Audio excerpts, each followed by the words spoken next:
very interesting quotes came from JT about Xander Schauffele and his putting. He said at the end of last year, JT called Xander. He goes, as funny as it is, a huge help was when I called Xander at the end of last year. Thomas said during his winning press conference, I think he's one of the best putters in fundamentals and not just putting, but everything.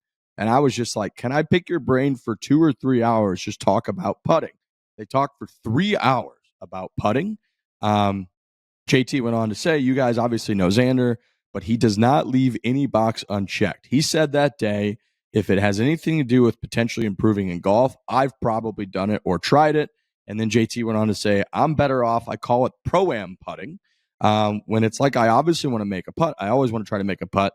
But when I'm hitting a putt in a pro-am, I'm not grinding on the read. I'm not thinking about all these different things. I'm pretty much stepping in, giving it a look, and go. And how often I end up making putts in that situation, it was probably more up here in his head than it was anywhere else. So very interesting that a top 3 player in the world, a competitor, is giving JT a 3-hour block of his time to talk about putting. It just kind of does show you that golf is unlike any other sport. I just don't know. You don't really hear anything like that. And I thought that was just a cool little inside story. A couple Team USA guys, a couple top dogs in the game, just chopping it up about putting last fall. Would love to have been on that conversation. I think that's where people would critique golf. Like people who like other sports would say, do not get on a 3-hour call with your competitor and teach him how to do something that is better than what you are doing. Because then he's just going to win. He just won. Like if you're Xander and Justin Thomas lights the world on fire in 2025, you're like, that's great. It sounds like I gave him really good advice, but boy, I would prefer to win those tournaments over him. Wasn't there a story in baseball that someone was like teaching another pitcher like a cutter or like a circle change? I feel like it happened with the Yankees. Like there was rumors that like it wasn't Mariano, but someone was like during the off season was like someone said he went to this guy and he taught him like the changeup. And I remember I could be dreaming that. I'm gonna try and do some digging on that. But that would be the comparison, right? Because that's what I was thinking too. Like if in baseball, you're right, like a pitcher has an unhittable pitch. And just in the offseason, somebody calls Rivera and are like, man, teach me that cutter. That thing is sweet. And then Rivera's like, all right, let's sit down for 3 hours. I'm going to teach you how to do it. And then the next year that guy goes out and wins like the Cy Young. You're like, oh, maybe we shouldn't have done that. But it's just interesting in golf where it's, yeah, if you want to hop on a call, let's do it. Now, that would have been an equally interesting story if Xander had said, no, I will not do that. I'm trying to, you're out there with me and I don't want to teach you. I am a great putter and I want you to continue to be just an above average putter out there. I want to win these golf tournaments. So yeah, it's an interesting move, but it is a very golf move to be like, yes, I will do that and I will help you. Oh, it was Mariano taught Roy Halladay how to throw the cutter. There you go. It's the example. Yeah, that's wow.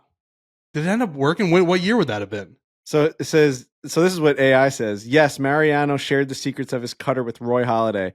Rivera explained that Halladay asked him how to throw the cutter and he taught him. Rivera even disclosed that he got fined by the Yankees for teaching Halladay the pitch. What? I wonder what year that would have been. Halladay was obviously an incredible pitcher. It has to be it because I said Mariano. So that's a God-given pitch. I don't know if you can teach it, but you can try. It is a very interesting element of golf. Like we hear about it during Masters Week all the time, that young players play with more experienced players and they pick their brain about knowledge of the course. Now, I feel like a lot of times we hear about it from maybe an older guy who's not necessarily going to be in contention, but you still do hear about so-and-so playing with like Tiger Woods over the last 10 years and Tiger like giving him all kinds of tips on how to play certain holes. And even I know Tiger would have never done that in his prime, but it is this weird kind of part of golf where it's like you feel inclined to kind of like help other people, even if you're competing at the highest level. Baseball is interesting in that, and you had mentioned before, Frankie, when you're playing a golf course, you're just playing yourself and the golf course. You're not going up against somebody, nobody's going to play defense, or nobody's going to try to hit the pitch that you're teaching to Doc Holliday. Yeah. That's what's different about baseball, where you're like, you got teammates on the offensive side of the ball being like, hey man, I can't hit this Roy Halladay cutter, and it's because you fucking taught him how to throw it, and that sucks. Yeah, and I guess golf is just different because I wonder if like JT's competitors are pissed that Xander taught him like how to get back on track in putting. But golf is just not like that. There's not that competitive nature publicly, at least. I don't know if there's guys in group chats that are like, what the like we need Justin Thomas back on his game now. It's just more money out of our pocket. I just think it's almost like it's an unwritten faux pas in golf to not give tips and be cordial when folks are talking about their game. You know what I mean? Yeah. Like, Mhm. I don't. Yeah. I don't know that it would be almost weirder because I think anybody who would be talking that in a group text has also like helped the guy out or been like, "Hey, dude, I'm noticing like during a practice round on the 5th hole, be like, dude, you're aimed up well to the right, like your alignment stinks," and the guy be like, "Really?" Like I guarantee you, they've all done that.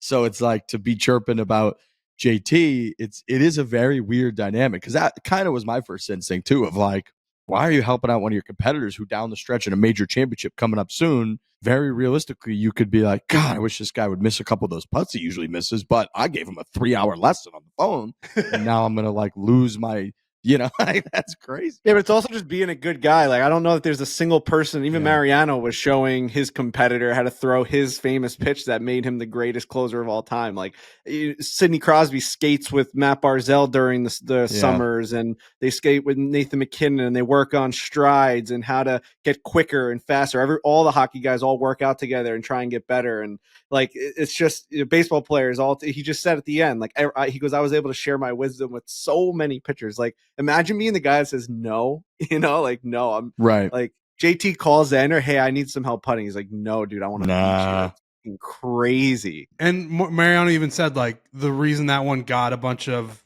attention is because they showed it on TV. Like, that's the only reason.